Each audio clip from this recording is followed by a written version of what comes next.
இது பார்க்கவே பயங்கர அழகா இருக்குல்ல ஃப்ரெண்ட்ஸ். இதை பண்ணது ஒரு மனுஷனோ ஏலியனோ கிடையாது, ஒரு மீன். ஒயிட் ஸ்பாட்டட் பஃபர் ஃபிஷ் அப்படிங்கிற ஒரு மீன் ஃபீமேல்ஸ் அட்ராக்ட் பண்றதுக்காக பண்ண ஒரு ஆர்ட் தான் இது. ஒவ்வொரு அனிமல்ஸுக்கும் ஒவ்வொரு மேட்டிங் ரிச்சுவல் இருக்கும். அதே மாதிரி இந்த பஃபர் ஃபிஷ் என்ன பண்ணும்னா 7-8 நாளைக்கு 24/7 கஷ்டப்பட்டு ஒரு அழகான சீ பெட் மாதிரி பண்ணும். தனியாக அதோட குட்டியோண்டு பாடியை வச்சு இன்ச் பை இன்ச் இதை உருவாக்கும். இதுக்கு பார்க்கறக்கே பயங்கர சிமெட்ரிக்கலாக இருக்கும். அதோட கார்னர்ஸ்ல எல்லாம் சீஷெல்ஸை வச்சு டெக்கரேட் பண்ணும். இதுக்கு வந்துட்டு ஒவ்வொரு விஷயத்தையும் பார்த்து பார்த்து பண்ணும் ஃப்ரெண்ட்ஸ். இது பண்ணி வச்சுக்கிற அந்த பெட் மேலே ஏதாச்சும் ஒரு குப்பை வந்து விழுந்துருச்சு அப்படின்னா அது அழுங்காம போய் எடுத்துக்கொண்டு போய் வெளியே போட்டுரும். ஸோ அந்த வழியாக ஏதாச்சும் ஒரு ஃபீமேல் பஃபர் ஃபிஷ் வந்துச்சு அப்படின்னா இதுகிட்ட போயிட்டு என்ன பண்ணியிருக்கா அப்படின்னு சொல்லிட்டு பார்க்கும். ஒருவேளை அதுக்கு அது பிடிச்சது அப்படின்னா அதோட சென்டர்ல போயிட்டு அது முட்டை வைக்கும். தென் இந்த மேல்ஸ் போயிட்டு அதை ஃபெர்டிலைஸ் பண்ணும். இது வந்துட்டு வேற அழகுக்காக மட்டும் கிடையாது ஃப்ரெண்ட்ஸ். முட்டை வந்துட்டு சீக்கிரத்தில் அடிச்சுட்டு போகாமல் இருக்கிறதுக்கும் அந்த பெட் வந்துட்டு ஹெல்ப் பண்ணும். அந்த பஃபர் ஃபிஷ் வந்துட்டு எவ்வளோ அழகாக இந்த ஆர்ட்டை பண்ணுதோ அதில் தான் அதோட ஒர்த்து மறைஞ்சிருக்குது. சில பஃபர் ஃபிஷ்லாம் தனியாக கிட்டத்தட்ட 2 மீட்டர் அகலத்துக்கு இந்த நெஸ்ட் பண்ணுமாமா. நம்மளுக்கு இதே மாதிரி தானே ஃப்ரெண்ட்ஸ். நம்ம எப்படி படிக்கிறோம், என்ன வேலைக்கு போகிறோம், எவ்வளோ சம்பாதிக்கிறோம், நம்ம பாடியை வந்துட்டு எப்படி பார்த்துக்கிறோம், நம்ம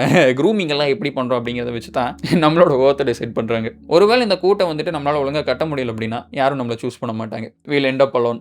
நான் வாழ்க்கை